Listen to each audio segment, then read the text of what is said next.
नमस्कार प्रेक्षक हो, आचार्य 90 FM मध्ये मी तेजस्विनी आपलं मनपूर्वक स्वागत करते. प्रेक्षक हो, आज आपल्या सेलिब्रिटी शो मध्ये सेलिब्रिटी सुमेधाताई चिथडे आलेले आहेत. सुमेधाताई नमस्कार, मनपूर्वक स्वागत.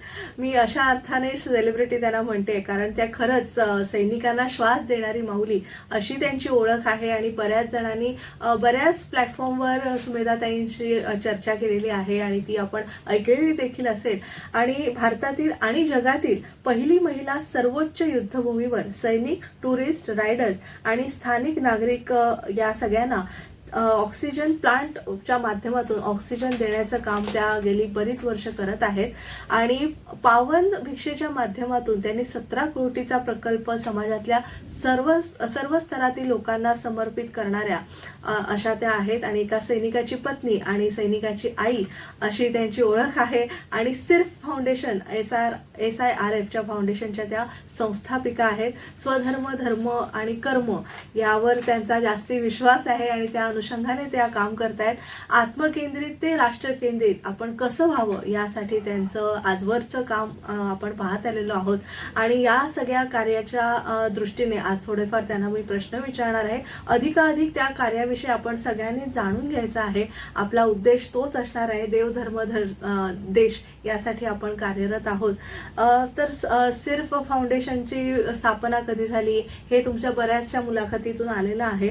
सैनिकांसाठी काम करणं ही देखील प्रेरणा तुम्हाला घरच्या मंडळींमुळेच मिळाली.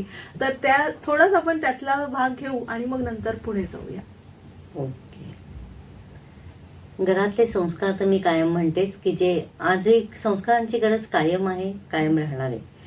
त्या कौटुंबिक संस्कारांनी मला घडवलं आणि ज्या जीवनाची मला आतून ओढ की अशाच माणसांना आपण फॉलो करावं की जे स्वतः आधी आपलं संपूर्ण आयुष्य दुसऱ्यासाठी जगतात. आणि ते आहेत आपले संत, आपले राष्ट्रपुरुष.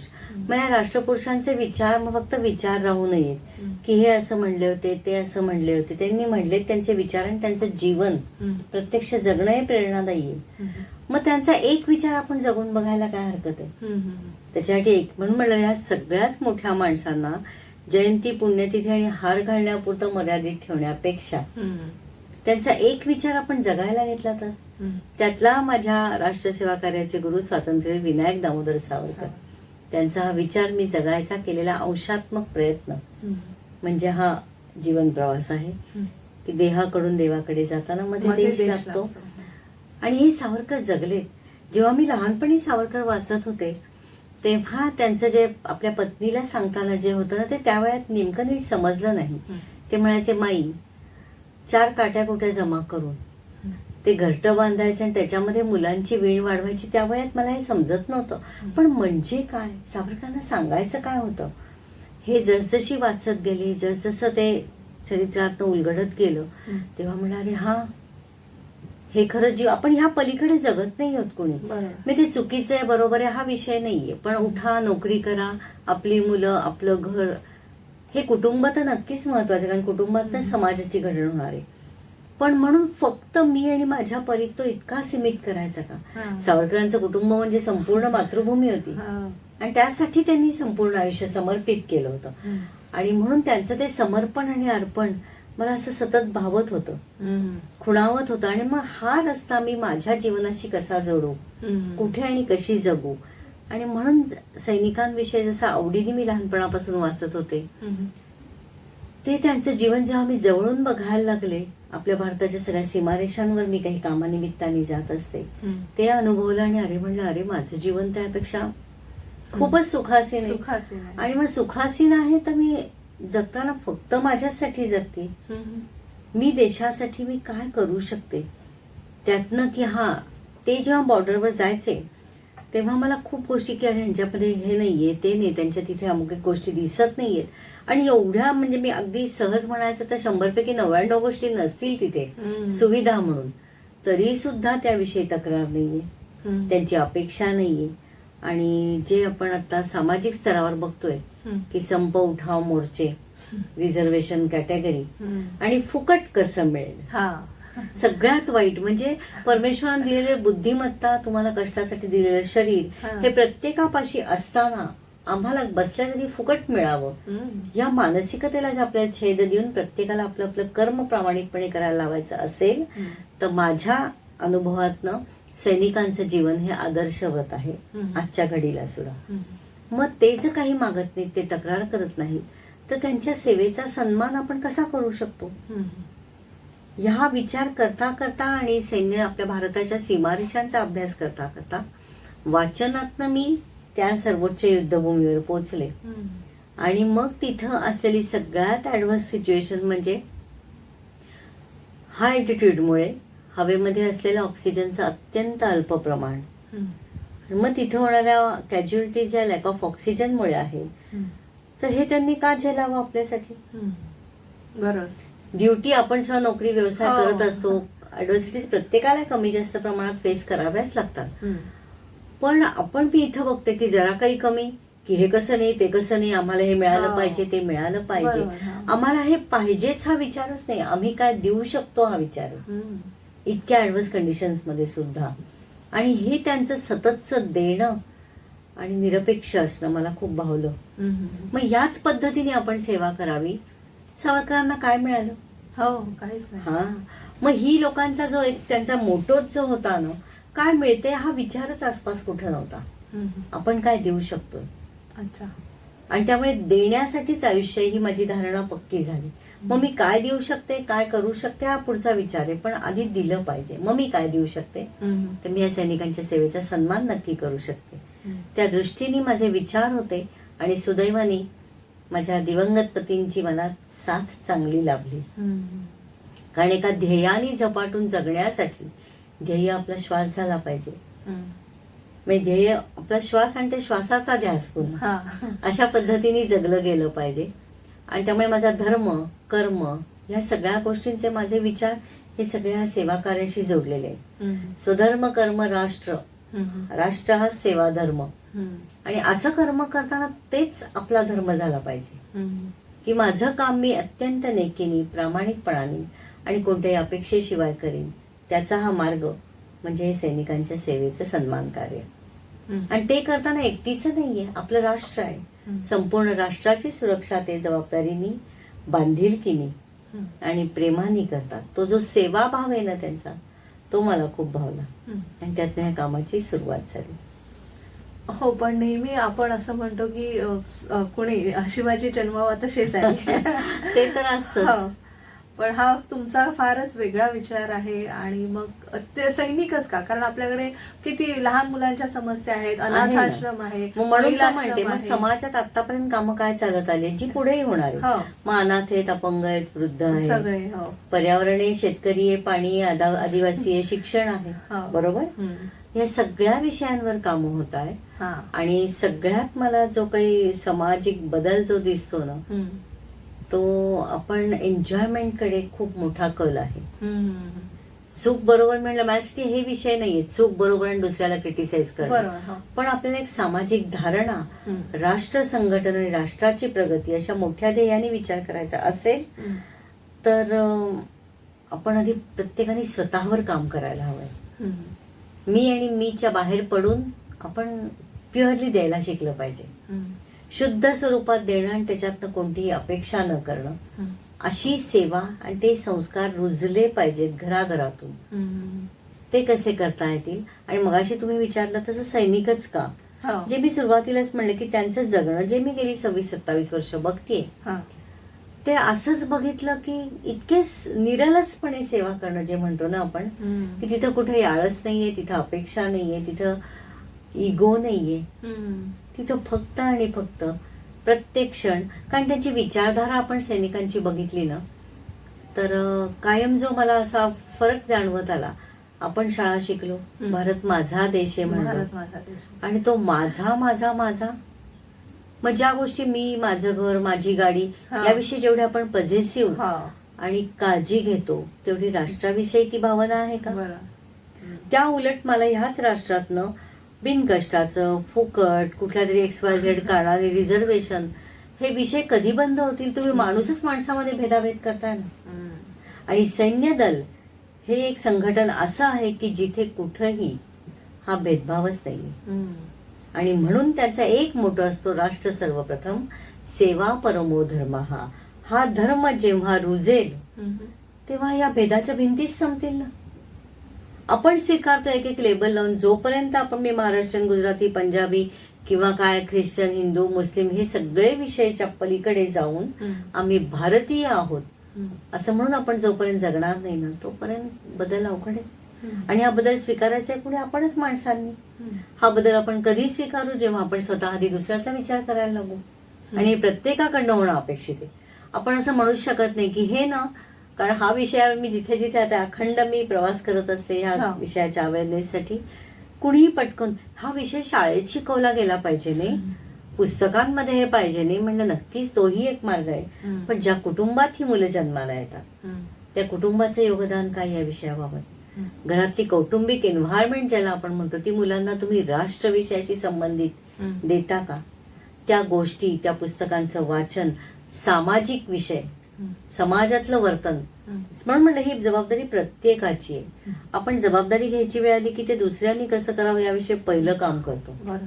आणि म्हणून ह्या विषयांबाबत मी व्यक्ती म्हणून काय देशाला देऊ शकते ही धारणा बदलून तो प्रवास होणं, मग अचाट कामं उभी राहू शकतात. म्हणजे मी अगदी आनंदाने म्हणू शकते आजपर्यंत हा 17 कोटींचा जो प्रवास आहे, बापरे, विविध सेवा प्रकल्प, मी स्वतःकडे वळून बघताना माझं मलाच आश्चर्य वाटतं की हे कसं शक्य झालं असेल. त्याच्यासाठी आहे ती एक आध्यात्मिक माझी शक्ती, म्हणजे माझे सद्गुरूंवर माझी निष्ठा. म्हणून हा पण एक धर्म, आपला धर्म इतका उन्नत आहे, आपले संत परंपरा इतकी अफाट आणि उन्नत आहे. आपण निसर्गाच्या पुढे शरण आहोत.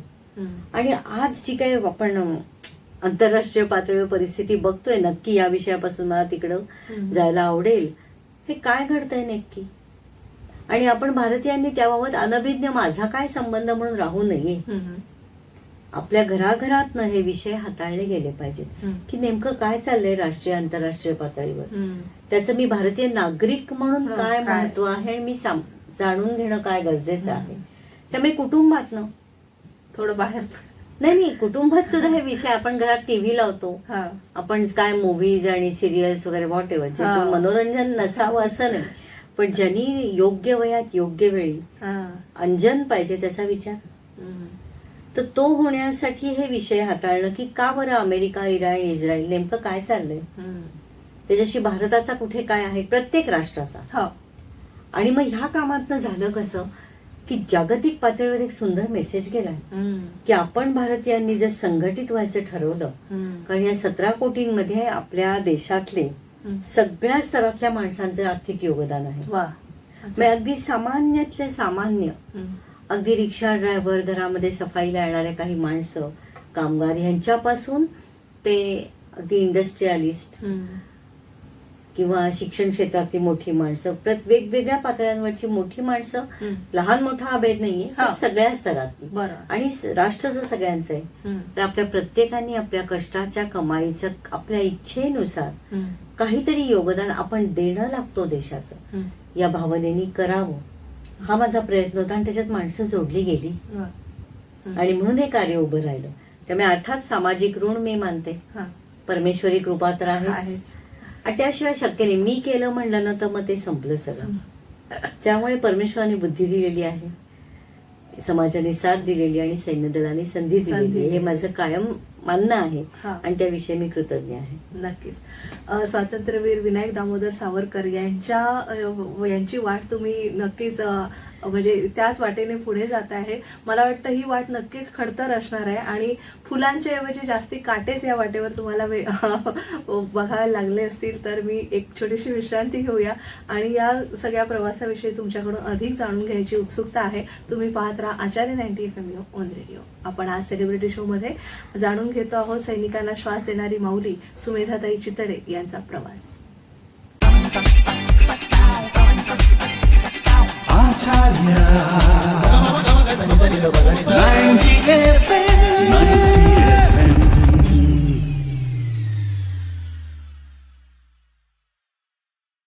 विश्रांतीनंतर तुम्हा सगळ्यांचं पुन्हा एकदा स्वागत. तुम्ही ऐकत आहात आचार्य 90 FM युअर ओन रेडिओ आणि आज आपण सेलिब्रिटी शोमध्ये सैनिकांना श्वास देणारी माऊली सुमेधाताई चिथडे यांच्यासोबत आपली चर्चा सुरू आहे. सुमेधाताई, विश्रांतीपूर्वी जसं मी म्हटलं की फुलं मिळण्यापेक्षा तुम्हाला जास्ती काटे मिळाले असतील, तर अशा काही म्हणजे हा खरतर प्रवास होता. तर तुम्हाला काय अडचणींना सामना करावा लागला आणि त्या तुम्ही जसं मगाशी उल्लेख केला आध्यात्मिक शक्ती, ती मला जाणून घ्यायची की आध्यात्मिक शक्तीचा काय त्याच्या कामावर प्रभाव पडला आणि त्या सगळ्या अडचणी तुम्ही कशा दूर सारून पुढे गेलात त्याविषयी थोडंसं. एक प्रकल्प म्हणून जो हातात घेतला होता, जो वाचनातनं आणि अनुभवातनं समोर जी अडचण आली होती ती म्हणजे हाय अल्टिट्यूडला सैनिकांना असलेली श्वासाची कमतरता.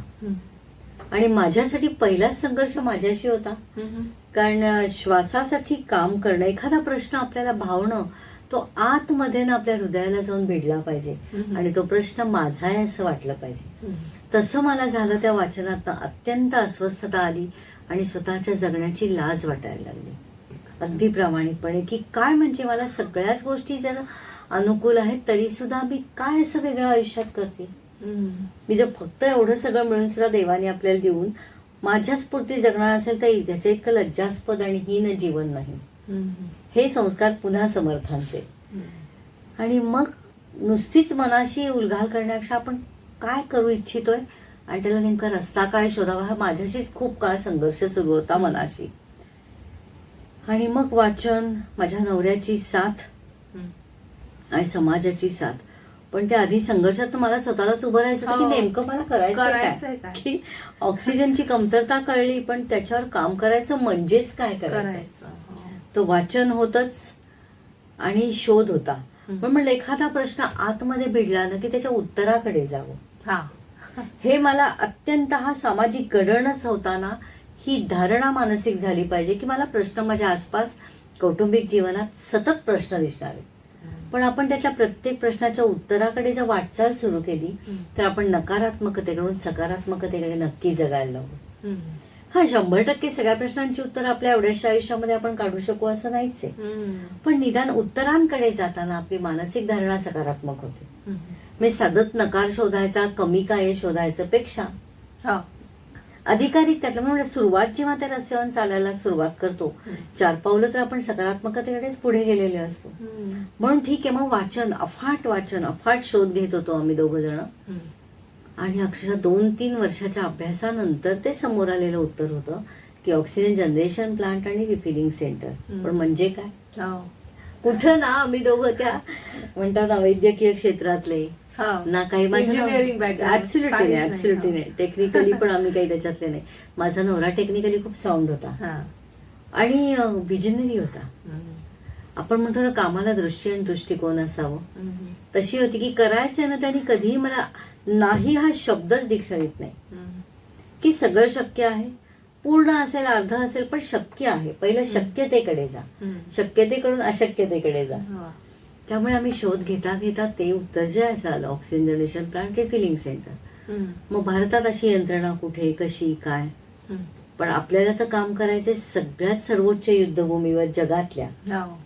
तिथं तापमानाचं जे काही रौद्र रूप आहे ना आपल्या बुद्धीपलीकडचं आहे की -35 डिग्री आणि -55 डिग्री ऑनवर्ड्स, की म्हणजे काही कुठून ते पचण्यासारखंच नव्हतं. पण प्रश्न माझा होता, तर काय करावं की ह्या एक्स्ट्रीम मायनस डिग्रीज मध्ये अशी काही यंत्रणा की जी कारण श्वासाला ही उत्तरं नाही आहेत ना की थांबा थोड्या वेळाने नंतर बघू. त्यामुळे काम करताना सुद्धा मनात आमच्या दोघांचे सेम प्रश्न होते किंवा त्या प्रश्नांवर उत्तरं शोधायची होती की श्वास ताबडतोब मिळणं, अखंड मिळणं, तिथली मॅनपॉवर वाचवता येईल का हे बघणं. आणि मग ते करताना ती यंत्रणा उत्तर आली होती पण ती आपल्या भारतात नाही, ती टेक्नॉलॉजी. मग ती टेक्नॉलॉजी कुठे आहे ती शोधता जर्मनीमध्ये त्याचाही शोध होता. शोध घेणं त्यामुळे अभ्यासात आधी 2-3 वर्ष बरीच गेली. आणि मग ते यंत्रणेचं नाव मिळालं, पण त्या खर्च आणि बरोबर ती गणित, आर्थिक गणित आलं की आपण आधी खरं थांबतो. पण मी म्हणलं ते ईश्वरी कार्य असेल ना तर ईश्वर ते पूर्ण करून घेतो. ही ती श्रद्धा पुन्हा. आणि मग ते टार्गेट समोर आलं 2.5 कोटींचं ध्येय. मग म्हणजे अक्षरशः क्षणभर थांबले मी. पण विचार होता की विचार पेरणाराही तोच मनामध्ये. तर मग उत्तर देईल ना तो, आज नाही उद्या देईल. पण जेव्हा आपण सतत त्याचा ध्यास घेतो ना, तेव्हा नक्की श्वासागणिक तो ध्यास जपला की त्याचं उत्तर नक्की सापडतं. ही माझी श्रद्धा आहे. आणि ह्या प्रश्नाच्या उत्तरासाठी दैनंदिन ही दिनचर्या माझ्यावर संस्कारातनं आलेली आहे, सद्गुरूंच्या कृपेने आलेली आहे. त्या माझ्या सद्गुरू, आध्यात्मिक सद्गुरू माझे समर्थ रामदास स्वामींसमोर मी उभी राहिले आणि म्हणलं मला मार्ग दाखवा, मला मार्ग दाखवा मला. आणि अर्थात परमेश्वर सुद्धा मला असं वाटतं जेव्हा केव्हा साथ देतो, जेव्हा हे तुम्ही फक्त स्वार्थापोटी मागत नाही. आणि आपण आपल्या देवाला सुद्धा ना कुठेतरी ह्याच्यामध्ये बांधून टाकले. म्हणतो ना की मी तुला हे देतो, तू मला ते दे. नवस सायास माफ करा, मला कुणाचे असे भावनांना पण परमेश्वरीचं ते जी काही शक्ती आहे ना ती जाणून घेणं आणि त्याच्यासमोर पहिलं लीन होणं. ते लीनता पाहिजे. मी काही नाही देऊ शकत, तू जे मला आयुष्य दिलेस तेच तुझं दे नाही, अजून तुझ्याकडे मी काय मागणार. तर मग करायचंच आहे तर हे काय करू, मार्ग दाखवा. आणि तुम्हाला खरंच सांगते की एक अंतर्मनातला तो आवाज होता, तो क्षण प्रसंग मला आजही आठवतो. पुण्याला गोंदवलेकर महाराजांचा मठ आहे. आधी मी आदल्या दिवशी समर्थांपुढे उभी राहिले आणि त्यांना प्रार्थना केली, मला रस्ता दाखवा, मला नाही मला हे 2.5 कोटी उभारायचे, काय करू. आणि म्हणतात ना ते सगळे आपले आध्यात्मिक ग्रंथ ना तुम्हाला जीवनाची दिशा देणारे आहेत. पण आपण त्या दृष्टीने त्याच्याकडे पाहिलं तर मग भिक्षा, पावन भिक्षा. आणि म्हणून त्याला नावच असं भिक्षा माग. आता भिक्षा म्हणजे भीक नाही, आपण म्हणलं शब्दांच्या गाभ्यातच आम्ही शिरत नाही आणि नुसतं काही त्याची शब्द म्हणून चिरफाट नाही करायचे. त्या गाभ्यातला अंतर्गत अर्थ गर्भता जाणून आपण काम करणं. तर त्यांनी तो भिक्षा मागायची आणि मग जा समाजासमोर, पैसा तुझ्यासाठी मागणार आहेस का, अर्थात नाही. मग एवढे मोठे जे उभारायचे 2.5 कोटी, ते सुद्धा भारताच्या मातृभूमीच्या सुरक्षेसाठी उभे असणाऱ्या सैनिकांच्या श्वासासाठी. म्हटलं हा आतला आवाज हा माझा नाहीये, ही बुद्धीही माझी नाहीये, जर देणारा तेच आहे. पण मग भिक्षा म्हणजे मग कशी मागू. म्हणजे हे सगळं सांगू का, आपण म्हणतो ना की विचार, एखादी कल्पना, हे बोलायला सोपं असतं, करायला गेलं की ते कठीण. भिक्षा कशी मागू. भिक्षा माग, खांद्याला झोळी अडकव, हा आतला पहिला आवाज होता जो सद्गुरूंनी मला दिला होता. पण ती मागू कशी. पुन्हा मी म्हणलं, मी त्यांचे पाय धरलेले आज सगळ्यात सोडले नाही आणि सोडणारही नाही. शेवटपर्यंत त्यांनी तशीच सेवा करून घ्यावी. म्हणजे कशी मागू. मग ते समर्थ रामदास स्वामी म्हणजे प्रभू रामचंद्रांची उपासना, मग त्रयोदशाक्षरी मंत्र. त्यामुळे 13 आकडा हा माझ्या मनामध्ये तो ठसलेला होता. मग काय करू मी. आधी म्हणलं काय, मला सुद्धा हा प्रयोगच करायचा होता. मग म्हटलं आपण असं करूया, एक छोटासा आधी प्रोजेक्ट सारखं स्वतःवर प्रयोग करूया. म्हणून मग मी 13 दिवस 13 घरी अशी पावन भिक्षा मागायचं ठरवलं. हे सगळे आतला संवाद माझ्याशीच चाललेला होता. आणि ह्या विषयाबाबत फक्त मी माझा नवराच, मी हे ध्येय म्हणून जपणारे, पुन्हा ते पुढे नेणारे आम्ही दोघंच होतो. आणि पुण्यासारख्या ठिकाणी अगदी. आणि त्याच्यासाठी ना त्याचं कर्म हा त्याचा देव होता आणि माझ्यासाठी माझे सद्गुरू आणि ते जे मार्ग सांगतील त्याच्यावर सेवा करणं हा माझा देव होता. पण आम्ही दोघं एकमेकांशी ह्या गोष्टी बोलणं, पण हे मात्र मी त्याच्याशी बोलले नाही. दुसऱ्या दिवशी उठले, झोळी खांद्याला अडकवली आणि घराच्या गेटच्या बाहेर उभी राहिली. आणि पहिली जी 13 माणसं, मला ते शिकायचं, अनुभवायचंच होतं की काय ती अनुभूती असेल. पहिली 13 माणसं, मग ती कोणीही होती. रस्त्यावर जाणारे भाजीवाले होते, रिक्षेवाले होते, शाळेत जाणारी मुलं होती, कामाला जाणाऱ्या बायका होत्या. अशा फक्त 13 माणसांना पहिल्यांदा मी भेटले. समोर उभी राहायचे, जय जय रघुवीर समर्थ, दादा, ताई, मावशी, जे कोणी असतील, मी आपल्या सैनिकांच्या श्वासासाठी काम करणार एका यंत्रणेवर. तुमची इच्छा आहे का मला मदत करायची. तर तुमची जी काही इच्छा असेल त्यानुसार या झोळीत मला मदत करा. जय जय रघुवीर समर्थ एवढंच बोलायचे. काही नाही, लोक अशी बघायचे, कारण असं आपल्या समाजात विचारच नाही. हे दिसतच नाही ना की एखादी स्त्री अशी काहीतरी हा. भिक्षा मागते आणि असं बरं काहीतरी- काय असं काही फसलं, कारण सांगून. हो, हा बरं. आणि आपण असे हो की बऱ्या घरची दिसते की हो. काय माहिती बामटी असेल, खोटं हो, बोलते. बरं. म्हणजे हे सगळं मी लोकांच्या चेहऱ्यावर वाचत होते आणि तिथं मनाचं बळ, मनाची ताकद. आधी दुसऱ्यासमोर उभं राहणं, काहीतरी मागायला, हा. ह्याची लाज वाटते, कमीपणा वाटतो, लोक अपमान करत होती. अच्छा. ते तर उघडच आहे ना उघडच म्हणजे. आहे, हो. आणि हे मला अपेक्षित होतं, पण त्यावेळी तो चेहरा वाचणं आणि अशी एक कुत्सितपणाची भावना, तुम्हाला काय गरज आहे? हा अपमान करणं किंवा हसणं, हे सगळं मी एक निरीक्षण करत होते. आणि अच्छा म्हणलं, एखाद्या वेगळ्या विचाराला छेद देऊन जगताना समाजाची धारणा कशी असते. त्यामुळे समाज मन वाचायची एक सुंदर संधी होती मला. आपण ते आपल्या गोष्टीकडे बघतो कसे ना, ह्याच्यावर खूप अवलंबून आहे. नको बाई लोक हसतील, अशी तर मी घरातच बसले असते. कारण विचार वेगळा, कृती वेगळी म्हणली की ती प्रतिसाद तुम्हाला नॉर्मल येणारच नाही. आणि उगाच सुखासीन आयुष्य जगताना लष्कराच्या पोलिसांना भाकऱ्या अगदी कशाला? अगदी हा जो अप्रोच आहे ना आपल्याकडे, त्याला छेद द्यायचा असेल तर तो संघर्ष होताच. आणि हे मी रोज अनुभवत होते. आणि छोटी छोटी मुलं तर त्यांना काय, पण मी का 13 का ठरवली होती. हा. तर बेसिकली माझी ती हेच आहे की सब कुछ तेरा कुछ नाही मेरा. वा. ते आतमध्ये येताच कामा नाही, कारण समर्थ मला सांभाळत होते. कारण आपण म्हणतो ना की मी केलं म्हणलं ना की तिथं पुन्हा शून्य येतं. की अरे जरा बाई एवढंच करते आणि मी केलं म्हणून आरती ओवळ थिंडते, हा. तर त्याला काही अर्थ नाहीये. आणि म्हणून समर्थ आत्मा सांगत होते, मी करता म्हणसी तेने तू कष्टी होसी, राम करता म्हणता पावसी यश कीर्ती प्रताप. वा. मी यशकीर्तीसाठी करत नव्हते हे तर निश्चित होतं, पण मला ते ध्येय मात्र पूर्ण करायचं करायचंच होतं. आहे. पुन्हाच मी सांगते ना, पावलं पावली मला समर्थांनी सांभाळलंय. मी पुन्हा उभी राहायचे की आज तर असं झालं 2.5 कोटी, आणि आज कोणी नाही, कोणीतरी अगदीच असे बघून 10-11 रुपये द्यायचे, कोणी 100 द्यायचे, काही मग- नारळ पण दिला असेल. काहीच नाही. मग म्हणलं की पुन्हा त्यांच्याशी बोलायचे. रघुनाथ स्मरोनी कार्य करावे, ते तत्काळाची सिद्धी सजावे, करता राम असावे अभ्यंतरी. हा. एक एक शब्दावर थांबलो ना की ते आपले घडण करून घेतात. तू कार्य करतेस ना, स्मरण त्याचं ठेव. मग प्रत्येक शब्दागणिक रघुनाथ स्मरोनी, त्याचं स्मरण कर आणि भिक्षा मागायची आहे हा. ना, त्याचं स्मरण कर. तुझ्यासाठी मागतेस का? नाही. दाखवण्यासाठी मागतेस का? त्याहून नाही. नाही. करता राम असावे. त्यामुळे ह्या सगळ्याच करता करविता तोय. लोक बोलतायत काय, हसतायत काय, तुला मिळतंय काय किंवा नाही मिळतंय काय, सगळंच करवणारा तोय. त्यामुळे त्यातनं ना आपण आतून हलके हलके होत जातो. मी त्या सांगते, तो प्रवासच अतिशय सुंदर होता माझा, की मी रोज वेगळा अनुभव, रोज वेगळे माणसांचे चेहरे वाचत होते. पण 13 दिवस संपले, पण त्यातनं मी निर्भय होत होते. आतून मी आतून शांत होत होते. मला त्या सगळ्या लोकांच्या वर्तनात कुठला त्रास होत नव्हता, रागही येत नव्हता, की हेच अपेक्षित होतं मला. ही जी धारणा घडून जाते ना की अच्छा म्हणजे असं होणार आहे. मग रोज की अरे पण ध्येय कितीचे 2.5 कोटी. मग 13 दिवसात नाही साध्य होणार नव्हतं.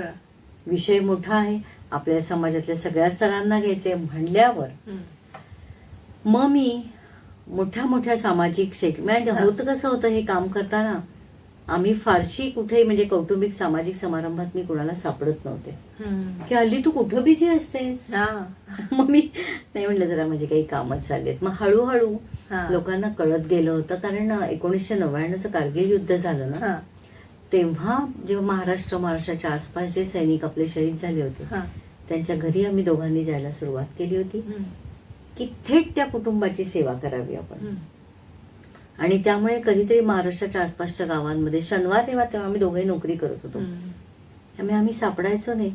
आणि मग माझे नातेवाईक ते मित्रमैत्रिणी सगळ्यांना माझी आजही तीच विनंती की मला एवढं जरी सांभाळून घेतलं ना तरी ती मला मोठी मदत आहे. अर्थात कोणाला मी मला क्रिटिसाइज करण्यापासून थांबवू शकत नाही, त्यांनी त्यांचं काम करावं, मी माझं काम करते. पण मग तेव्हा लोकांना थोडं थोडं माहिती झालं होतं. अगं मग तू एवढं जरा हा विषय पोहोचव ना लोकांपर्यंत. म्हणलं हो नक्कीच. मग त्यासाठी मी एक 2 तासाचं प्रेझेंटेशन ऑडिओ व्हिज्युअल देते, राष्ट्राय स्वाहा इदम नमः म्हणून. मग त्याच्यामध्ये आपल्या भारताच्या सीमारेषा, सैनिकांचं जीवन आणि अशी अनेक ऑपरेशन्स आहेत की त्यामध्ये आपल्या सैनिकांनी स्वतः पलीकडे जाऊन राष्ट्रासाठी काय जगणं आहे. जो कायम मला प्रश्न आहे की हे काम तुम्ही का करता, त्याचं उत्तर मी त्यातनं देते की मी सैनिकांच्या लॉयल्टीसाठी काम करते. काय त्यांची निष्ठा आहे स्वतःच्या कामावर. मग मी क्षणभर प्रश्न मला जेव्हा विचारतात ना, की कारण माझा नवरा वायुदलातनं निवृत्त होता, मुलगा माझा आता आर्मी ऑफिसर आहे सर्विंग, त्यामुळे तर म्हणून तुम्ही करता का? म्हटलं का, ह्याच्यासाठी आपल्या घरात तर मनुष्य सैन्य दलात पाहिजे का? आणि मग म्हणून म्हटलं पुन्हा आम्ही फॉरेनर्सचं अनुकरण, परकीयांचं अनुकरण तर आपण अगदी छानच करतो ना. वुमन्स मे ते परकीयांचे असं नाही, पण जागतिक महिला दिन आणि कुठले कुठले रोज डे आणि अमकं कशाचं काय ही फक्त एक डेची आपली संस्कार संस्कृती नाहीये. आपल्याकडे ज्या उत्तमोत्तम गोष्टी आहेत त्या आपल्या जीवनाचा अविभाज्य भाग असावा ही आपली संस्कृती आहे. मग एका दिवसासाठी मदर्स डे कसा काय असू शकतो?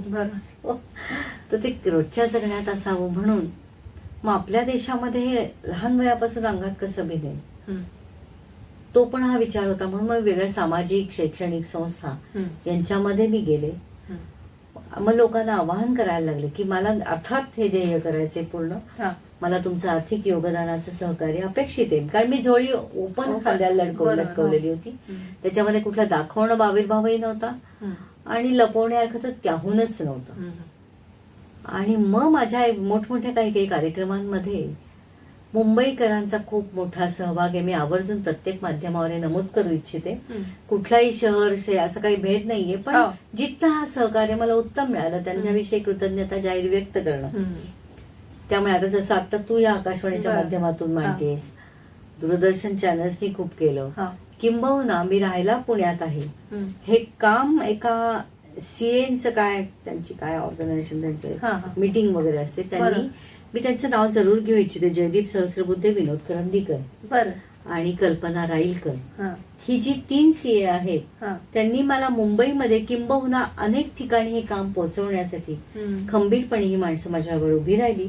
आणि आत्ताची जी माझी सहकारी आहे सेक्रेटरी संस्थेची अनुराधा कोटी भास्कर, हे माझे असे भक्कम खांब आहेत या सेवा कार्याचे. माझा नवरा आहेच आहे, माझा मुलगा आता जो आहे तो पण आहेच आहे, पण हे आपल्या कुटुंबातले, पण हे माझा परिवारच असा झाला खरंच की मी मुंबईत आले की मला कशाचीच काळजी नसते. हे भक्कम स्वतःच्या पलीकडे जाऊन वेळ देणं, आपली बुद्धिमत्ता देणं. आता सीएनची फीस द्यायला मला बहुतेक वेगळं काम करावं लागेल, पण हे कोणीही माझ्याकडे सेवा कार्याचं कुठलाही एक अजिबात नाही. आणि हीच तर सेवा आहे. माझं अपील हेच आहे लोकांना की तुमचं तंत्रज्ञान द्या, तुमचा वेळ द्या, तुमचं कौशल्य द्या आणि विषय पोचवा. देण्यासारखं खूप आहे, पण फक्त देणं जाणं. आणि ही माणसं उभी राहिली आणि मग कामाचा पसारा खूप वाढला. मग लोकांपर्यंत तो वेगाने विषय पोचायला लागला. आणि ती जी झोळी अडकवली मी ना, ती 99 पासूनच आहे खरं तर. आणि मग ह्या सगळ्या सीए मंडळींची मी 19 नंतर जोडले गेले, पहिला प्लॅन झाल्यानंतर. पण त्याच्यानंतर ही सगळ्या मंडळीची साथ मला भक्कम आहे. मग मी अखंड जी प्रवास करते त्या प्रवासात हा विषय मांडते. माझ्या बोलण्यात सैनिक आणि सेवा आणि सैनिकांसाठी सेवा करणे ह्या पलीकडे विषय नसतो. आणि मग समाजालाही ते भावतंय की मगाशी मी जसं आपण विविध विषयांवर काम करतोय, सैनिकांना आपण लष्करच्या भाकरी म्हणून गृहीत धरलं म्हणतो, पण आपण पटकन तुला कोणी सांगितलंय, म्हणजेच आपण त्या सेवेचं अनमोल सेवेला मोलच देत नाही, ते मोल करूच शकत नाही आपण. पण मी म्हणलं ना, अशी माणसं मी या सैन्य दलातली बघितली की कधी अपेक्षा हा शब्दच नाहीये. आणि मग इथे सामाजिक मी जेव्हा बघते ना की अरे संप उठाव मोर्चे काढतात, कुठेतरी जातपात भेद करतात, फुकट मिळावं मागतात. अरे काय म्हणजे हे जे वैचारिक दारिद्र्य आहे ना, त्यातनं समाजाची एक व्हॅल्यू खाली घसरण होते. बरोबर. 1 BHK 3 ते संपणारच नाहीये, गाडी झाला की बंगला हवा. बरोबर, नक्कीच. खरंच हा आता म्हणजे अगदी शून्यातनं केलेला प्रवास 17 कोटींपर्यंत येऊन आतापर्यंत थांबलेला आहे आणि 20 कोटींचा टार्गेट आहे. त्याविषयी अधिक जाणून घेऊया सुमेधाताई चिथडे यांच्याकडून. तत्पूर्वी एक छोटीशी विश्रांती घेऊया. पुन्हा भेटूया आरजे तेजस्विनी सोबत. तुम्ही ऐकत राहा आचार्य 90 FM ऑन रेडिओ.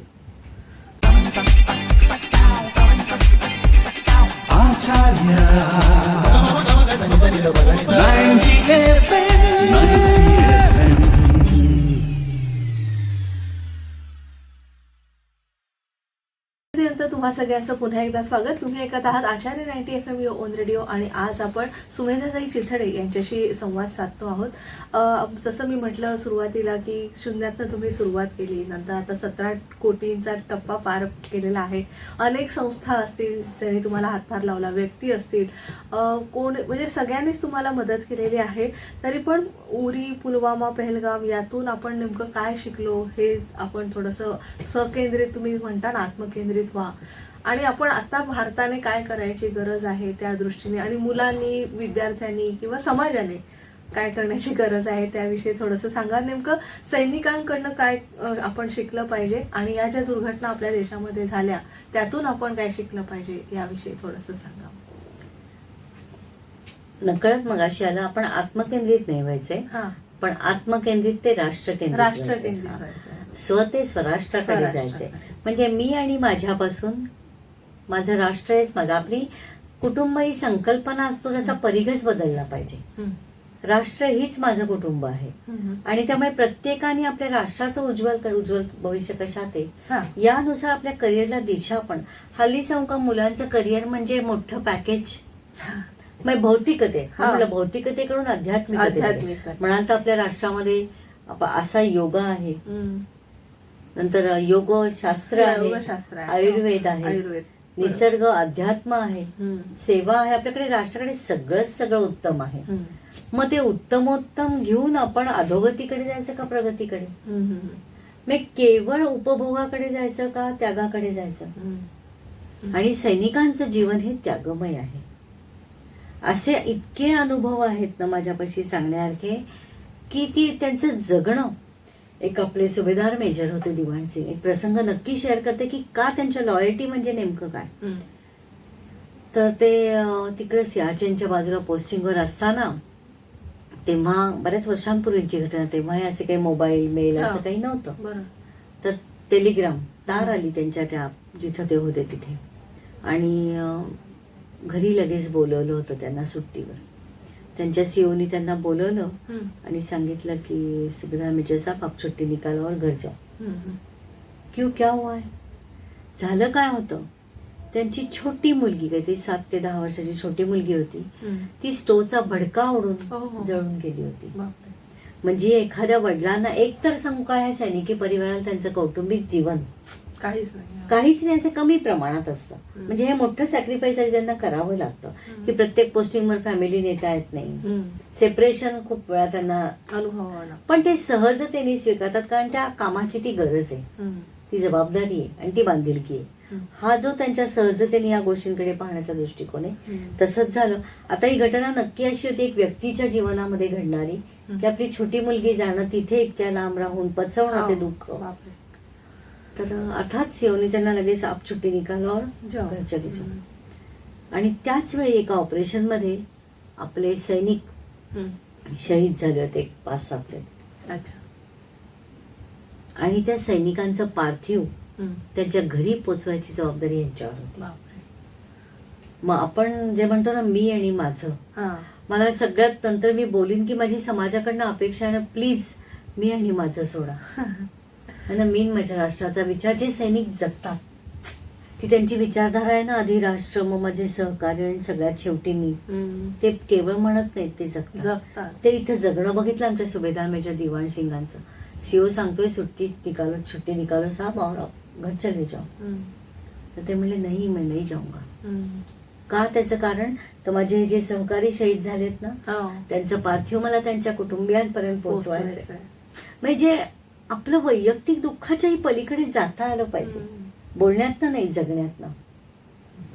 आणि ते त्यांनी काम स्वतःचं केलं. आणि उत्तर देताना काय होतं दाखवायला हे सहजता त्याच्यामध्ये कि नहीं साहब अभी तो मैं घर नहीं जाऊंगा क्योंकि ये जो मेरे साथी हैं उनके घर उन्हें पहुंचाना है. जब तक मैं घर वापस जाऊंगा, मला तो प्रसंग अनेक वेळा आठवला तरी बोलता येत नहीं, तब तक मेरे बेटी का क्रियाक्रम हो चुका होगा, तो फिर मैं उसे देख भी नहीं पाऊंगा, लेकिन इनके घर वाले इनकी राह देखते होंगे. और मैंने इनके साथ राष्ट्र की सेवा की, तर इन्हें छोडकर मैं नहीं जा सकता. हे जर इतके स्वतःच्या वैयक्तिक सुखदुःखा पलीकडे जाऊ शकतात, तर आपण काय जगतोय मग राष्ट्र म्हणून? नक्की यांच्या जगण्यातनं आपण काही शिकण्यासारखं आहे ना. ना ते शहीद झालेले सैनिकही परत येऊ शकणार होते, पण त्यांच्या मृत्यूचा आणि आपल्या पोटच्या मुलीच्या मृत्यूच्याकडे बघण्याचा दृष्टिकोन आणि त्या अनुभवातनं प्रत्यक्ष कृती वर्तन काय होती, राष्ट्र सर्वप्रथम, माझे सहकारी त्याच्यानंतर, आणि सगळ्यात शेवटी स्वतःचं दुःख, हे त्या माणसाच्या जगण्यात होतं. आणि अशी किती माणसं सैन्य दलातली मी अनुभवली आहेत की त्यांना म्हणजे कुटुंब आणि कुटुंबातल्या अडचणी ह्या काही म्हणजे काही वाटतच नाही. वाटत नाही असं नाही, आज शेवटी ती माणसं आहेत, पण प्रायोरिटी प्राधान्यक्रमाने जगताना ते त्यांच्या ड्युटीला आधी प्राधान्य देतात. हे आपण जर जगलो ना तर आपण कोणत्याही क्षेत्रात काम करणं ही सुद्धा त्या राष्ट्राची गरज आहे, समाजाची गरज आहे. तिथे त्या कामाला प्राधान्य देणं. आणि ही जी मानसिकता हल्ली ओव्हरऑल बघते, कुठल्याही स्पेसिफिक कार्यालयावर माझा काही रोष किंवा मला त्याला टीका नाही करायची, पण मानसिक धारणा सहज आपण बघतो की 10:30 ते 5:30 माझं ऑफिस असेल तर आम्ही काय करतोय मला ह्याच्यावर न बोलायची आवश्यकता नाहीये. असं का होतंय? अशी कृती करायची तरी मनात आपल्या इच्छा का होते की मी यातनं कमीत कमी वेळात जास्तीत जास्त मोबदला कसा घेईन, पेक्षा मी जास्तीत जास्त काम करीन, केवळ मोबदल्यासाठी नाही करणार. हा बदल होणं समाजात मानसिक धारणा म्हणून गरजेचं आहे. मला काय मिळेल पेक्षा मी काय देऊ शकेन, सैनिकांकडनं हे शिकायचंय. आणि हा त्यांच्या विचारधारा आणि कृती याचे जे साधर्म्य आहे ना, त्यामुळे त्यांची सेवा करावीशी वाटते मला. आणि त्या सेवेतनं मग आजपर्यंत हे 4 oxygen generation and refilling plant, म्हणजे सगळ्यात पहिला जगातली सर्वोच्च युद्धभूमी सियाचीन, तो 2.5 कोटींचा, दुसरा जम्मू काश्मीर कुपवाडा, तिसरा अरुणाचल तवांग, आणि चौथा आता नुकताच मी देऊन आले अरुणाचल प्रदेशमध्येच फील्ड हॉस्पिटल आहे. सगळे प्लांट दिले गेले सुभानसिरी म्हणून. पुढचे 3 प्लांट हे 3.5 कोटींचे आणि पहिला प्लांट हा 2.5 कोटींचा. हे केवळ ऑक्सिजनसाठी झालेलं काम. आणि बाकीचे आपण अनेक प्रकल्प सामाजिक सहभागातून उभे राहिले, ते म्हणजे आपल्या दिव्यांग सैनिकांच्या सेवेसाठी solar water heater system plant. काही आपल्या पोस्ट अशा आहेत काही ठिकाणी की जिथे अप्रोच रोड नाही, कॅज्युअलिटीच्या वेळी इमिजिएट त्यांना उपचार मिळण्यासाठी सुविधा नाहीत, अशा ठिकाणी क्रिटिकल केअर अँब्युलन्सेस, ई बस अशा दिल्या आपल्या. आणि माझा फोकस सगळा युनिफॉर्म मध्ये राहून जी राष्ट्राची सेवा करतात त्यांच्या सेवेचा सन्मान, ते मागत नाहीयेत. म्हणून मग आपला काही जबाबदारीच नाही का, आपण काही देणं नाही लागत का, म्हणून तो सन्मान. मग आपल्या सैनिकांच्या दिव्यांग मुलांची एक आशा स्कूल म्हणून शाळा असते, त्या शाळेमध्ये येणाऱ्या मुलांची जाण्या येण्यासाठी स्कूल बस. आपल्या सैनिकांच्या काही काही दिव्यांग आहेत, त्यातल्या काही म्हणजे माझ्यापर्यंत आपण नजर शोधक ठेवली ना की आपल्याला त्या गोष्टी दिसतात. त्यामुळे नीड बेस काम करणं. मग आमच्या सैनिकाच्या एका मुलीला व्हीलचेअर, सैनिकांच्या वीर पत्नींच्या आर्थिक स्वावलंबनासाठी जम्मू काश्मीरच्या सांबा जिल्ह्यामध्ये एक बेकरी चालवली जाते, त्या वीर नारींचं वेतन आपण संस्थेमार्फत देतो. अशी विविध स्तरावर सैनिकांच्या जीवनातल्या वेगळ्या गोष्टींवर कामं आपण करतोच आहोत. आणि भविष्यातही असे 15 ते 20 कोटींचं आव्हान घेऊन त्यांची सेवा म्हणून विविध प्रकल्पांवर मी काम करतच आहे, करणार आहे. त्या भिक्षेच्या झोळीचं हे सामर्थ्य आहे. पावन भिक्षा म्हणून मी ती पावन आहे, पवित्र असं त्याला का म्हणलं तर तो हेतू पवित्र आहे त्याच्या मागे. तो काही माझ्या वैयक्तिक उदरनिर्वाहासाठी भिक्षा नाहीये. भिक्षा शब्दालाच एवढं सामर्थ्य आहे की माझ्या सद्गुरूंनी दासबोधामध्ये एका भिक्षा निरूपणासाठी एक समास खर्ची केलाय, म्हणजेच मनुष्य जीवनामध्ये त्याचं महत्व तेवढं आहे. कारण आपण जमिनीवर राहत नाही, आपण दुसऱ्याचा विचार आधी करत नाही, आपला अहम सोडायला आपण तयार नसतो. सगळं सुटतं असं नाही, पण आपण निर्भय होतो. आपण स्वतः आधी दुसऱ्याचा विचार करायला लागतो, आपण समाज मन वाचतो, आपण चिंतन करतो. कुणाच्या वर्तनाने दुःखी न होता ध्येयापासून ढळायचं नाही, हे त्या जगण्यातनं शिकतो. कारण त्या अनुभवाने भिक्षेच्या शिकवलं ना मला. आणि हे म्हणून ती पावन, त्याच्या त्या झोळीमध्ये सामर्थ्य. आज 17 कोटींचं घालणारे कोण आहे? समाज आहे. ती ताकद, ती माझी मनाची धारणा टिकवण्यामध्ये पुन्हा समाज आहे, माझे समर्थ आहेत, सद्गुरू आहेत. कारण मी जर चलबिचल माझी झाली असती की नको बाबा लोक चेष्टा करतात, नको बाबा लोक नावं ठेवतात, हसत होती ना लोक मला, अगदी हसत होती, नावं ठेवत होती, अगदी तोंड वाकडी करत होती, डोकं फिरलंय म्हणत होती. हे पचवायची ताकद देणारे कोण होते? आपण एवढ्या तेवढ्या गोष्टींनी नाराज होतो, लोक बोलतातच ना, आणि लोक बोलणारच होती. अशा वेळी ती मनाची ताकद टिकवून ध्येयाप्रत नेण्यासाठीचे जे स्टेबल होणं, ते मला कोणी घडवलं? त्या भिक्षेनी घडवलं. आणि म्हणून म्हणलं ना की हे आपण जगायचा प्रयत्नच करत नाही. ती पावनभिक्षा जगायच्या प्रयत्नाने मला समर्थांनी दिलेल्या एका ताकदीने आणि सावरकरांनी दिलेल्या राष्ट्रसेवेच्या प्रेरणेने असं बरोबर मधनं काम हे सुरू आहे. आणि ते करताना सुद्धा हे सगळं समर्पित भावाने, हे सगळं सेवाकार्य मी आपल्या भारतीय सैन्य दलाला, समाजाला आणि सद्गुरूंना हे समर्पित आहे. कारण पुन्हा मला ते म्हणलं ते इतके सुंदर घडवतात ना, त्यांनी मला पुन्हा समर्पण आणि अर्पणातला फरक शिकवला. ते आपण पटकन म्हणतो अगं ना मी ना ह्या देवालयाला हे अर्पण केलं, मी केलं आलं ना. समर्पणामध्ये मीचा विसर आहे आणि अर्पणामध्ये मीच स्मरण आहे. मीच विस्मरण झाल्याशिवाय आपण समर्पितच करू शकत नाही. त्यामुळे समर्पण भावनेने हे कार्य घडावं यासाठी त्या माझ्या सद्गुरूंसमोर आणि माझ्या सेवा कार्याच्या गुरुसमोर माझ्या आई वडिलांचा आशीर्वाद, सामाजिक एक कृतज्ञता, माझ्या मिस्टरांचं, माझ्या मुलाचं योगदान आणि सैनिक.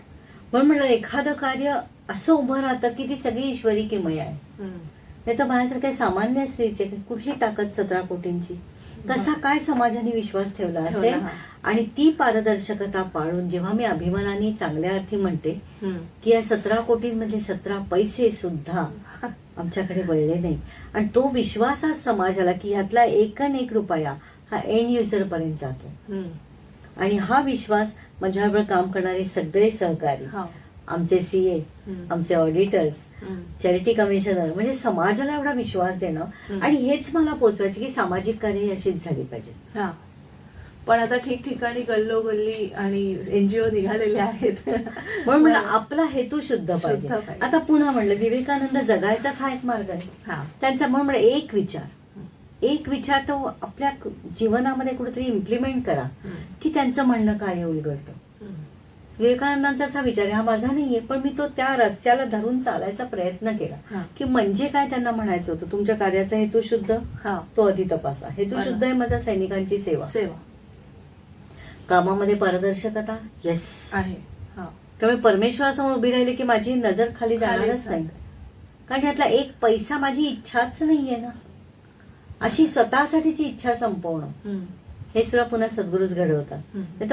आणि हा बेस पुन्हा मला काय मिळेल पेक्षा मी काय देऊ शकते ह्याच्यासाठी आयुष्य आहे. आणि ही धारणा तरुणाईची पण घडावी ह्याच्यामध्ये. म्हणलं की आणि समाज चांगलाच, मला प्रत्येक चांगल्या गोष्टीवर माझा खूप विश्वास आहे. तरुणाई येते ना मला साथ द्यायला. माझ्याबरोबर एक टेक्निकल मला सहाय्य करणारा तरुण मुलगा आहे, सुमेध पाथर्डकर. त्याचं मी नाव घेऊ इच्छिते, पुण्याचा आहे. त्याचं एज्युकेशन आहे, त्याचा जॉब आहे. म्हणजे आपण जे कारण सांगतो ना की वेळ नाही. आता तो पण आयटी मधला आहे, म्हणजे माहिती आपल्याला आयटीतली मुलं आयटीत पण कशी असतात माहिती. पण टेक्निकली आता आमची पिढी जरा म्हणजे खास करून मी तर टेक्निकली काही टेक्नोसेवी नाहीये. मग मला मदत लागते काही काही गोष्टी पीपीटी मधल्या अपडेशन करायला किंवा पीपीटी बनवायला वॉटर. त्याला मी एक फोन केला ना की तो स्वतः म्हणून आपण कारण कोणती सांगतो, घरामध्ये समारंभ आहे, घरामध्ये कोणी ऍडमिट आहे किंवा कोणी मृत्यू वगैरे, म्हणजे ही कारण चुकीची आहेत असं नाही. पण जेव्हा ध्येय या सगळ्याच्या पलीकडे असतं ना तेव्हा आपण प्रायोरिटी द्यायला देतो. त्या सुमेधला मी एकदा फोन केला, अरे दादा मला आणि माझं असंच प्रवास सतत असतो, मला पहाटे दुसऱ्या दिवशी निघायचं होतं कामासाठी आणि थोडे काही पीपीटीत अपडेशन हव्या होत्या. तर म्हणले येऊ शकशील का रे. तर येतो म्हणला. तो नाही मला म्हणला. आणि एक अर्ध्या तासात पोचला घरी आणि असा ब्लेझर वगैरे घालून. आता म्हटलं काय हिरो आज ब्लेझर मध्ये. नाही अहो भावाचं लग्न आहे. अरे म्हटलं मग तू तो लग्नाच्या हॉलमधनं हे मला मदतीला आलं. आणि ही मुलं ह्याच्यातनं कुठलाही पैसा अपेक्षितही ठेवत नाहीत, घेतही नाहीत, केली नाही मदत. सेवा आहे, मदत आहे, कार्याला उभं राहणं आहे. अशी सुंदर माणसं माझ्या बरोबर आहेत आणि म्हणून हे कार्य उभं आहे. त्यामुळे प्रत्येक ह्या सुंदर माणसातल्या सुंदरतेला, सैनिकांच्या सेवाभावाला, राष्ट्राला, सद्गुरूंना हे सगळं सेवा कार्य समर्पित आहे. आणि ते आपल्याकडे घेतलंच नाही ना की खूप मस्त असतं, की हे माझं नाही म्हणलं की सगळ्यात मस्त असतं. मला तुम्ही म्हणजे सावरकरांचा उल्लेख केला, समर्थांचा उल्लेख केला, स्वामी विवेकानंदांचा उल्लेख केला, पण मला तुमच्याकडे पाहून ज्ञानेश्वर माऊलींची आठवण झाली खरंच. कारण त्यांनी जे पसायदानात लिहून ठेवलंय, जो जे वांशीला ते ते लाहो. खरंय, नक्कीच, खरंय. खरं. आणि वीस- ते तुम्ही मूर्तिमंत पसायदान जगता आहात आणि तुमच्या सगळ्या 20 कोटीचे म्हणजे असंख्य कोटी होत अशा कोटी देवांकडे मी आपल्या 33 कोटी देवांकडे मागणं मागते. आणि एक समाजाला या तुम्हाला- माध्यमातून हो, आवाहन करू नक्कीच. शकते का? हो. मग सगळ्यांना स्वाभाविक प्रश्न पडतो की मग आम्ही काय करू शकतो. तर सगळ्या माऊलींना माझा हात जोडून सांगणं आहे हा. की आपल्याला मुलगा असेल मुलगी असेल, स्वतः आधी राष्ट्राचा विचार करायचे संस्कार द्या. हं. कुटुंब संघटन, राष्ट्र हा. संघटन, राष्ट्रभक्ती आणि राष्ट्रसेवा हं. हे आपल्या जीवनाचे एक आधारस्तंभ झाले पाहिजे. हं. आणि त्याच्यासाठी मी काय देऊ शकतो ह्या विचारांची घडण हं. आणि तेच संस्कार. हं. आपल्याला 10 रुपये मिळत असतील रोजचे, त्यातला 1 रुपया राष्ट्रसेवा कार्यासाठी, हं. 100 मिळाले 10 तुमच्या इच्छेने द्या. हा. पण जेव्हा असं कार्य उभं राहतं ना, हं. तेव्हा आपल्याला येस किंवा मी चांगल्या सेवा कार्यासाठी माझं योगदान दिलं. हं. आणि ती मानसिक धारणा घडणं हं. आणि तशी जीवनशैली बनणं. हं. नाहीतर आपण आज मी अगदी सत्यता ही सगळ्यांनाच माहितीये. हा. आपण हॉटेलमध्ये जातो, हं. शिळं भाजी खायला किती पैसे देतो हो. देतो की नाही देतो. तो तुमचा पैसा आहे, तुमचा चॉईस आहे. मीही जात नाही असं माझा अजिबात दावा हा. नाही. पण आपण हे सगळं करतोच आहोत ना. हं. त्यामुळे हे खोटं आहे. मला वेळ नाही म्हणणं आहे तर मला जाम खोटं बरोबर. वाटतं. हा. कारण मुंबईकरांचं जीवन तर मी कायम बघते किती वेगवान आहे. हा. पण तरी ह्या सेवा करायला मुंबईकरांचा प्रतिसाद उत्तम उत्तमच आहे. हो. नक्की. आणि असा प्रतिसाद समाजाने देणं. त्यामुळे जे मी म्हणलं की या कामातनं जगभर मेसेज गेलाय हं. की भारतीय जे एका सकारात्मक कार्यासाठी संघटित झाले हं. तर काय घडू शकतं. हं. हे त्याचंच एक उत्तर आहे. बरं. आणि म्हणून म्हणलं दुसऱ्याला क्रिटिसाइज अजिबात करू नका, हं. स्वतःला करा. मी माझ्या स्वतःला प्रयत्न करते की माझं आज काय सुटलं. प्रत्येक माझा श्वासाबरोबर विचार की माझ्या ध्येयाप्रत आज मी एक पाऊल पुढे गेले का. हं. हं. बरं. आपण नक्की जातो जेव्हा ते स्वतः पलीकडचं काम असतं. हं. आणि तेव्हा परमेश्वर पण आपल्या सोबत उभा राहतो. हो. म्हणून या मी सेवा करायला ईश्वरी कार्यच मानते. आणि आपल्या कार्यावर श्रद्धा आणि श्रद्धा, निष्ठा पाहिजे. निष्ठा. आणि त्यामध्ये मला काय मिळेल नाही, त्यामुळे आयुष्य हे देण्यासाठी आहे, घेण्यासाठी नाही. नक्कीच आज सेलिब्रिटी शो मध्ये तुम्ही सहभागी झालात त्याबद्दल मनपूर्वक आभार. तर धन्यवाद. प्रेक्षक आमच्या सेलिब्रिटी शो मध्ये सुमेधाताई चिथडे सहभागी झाल्या होत्या. आमची ही मुलाखत तुम्हाला नक्कीच आवडली असेल अशी आशा व्यक्त करते. तुमचे प्रतिक्रिया आणि अभिप्राय आमच्या कमेंट बॉक्समध्ये नक्की कळवा आणि आरजे तेजस्विनीला इथेच निरोप द्या. धन्यवाद. Acharya 90 FM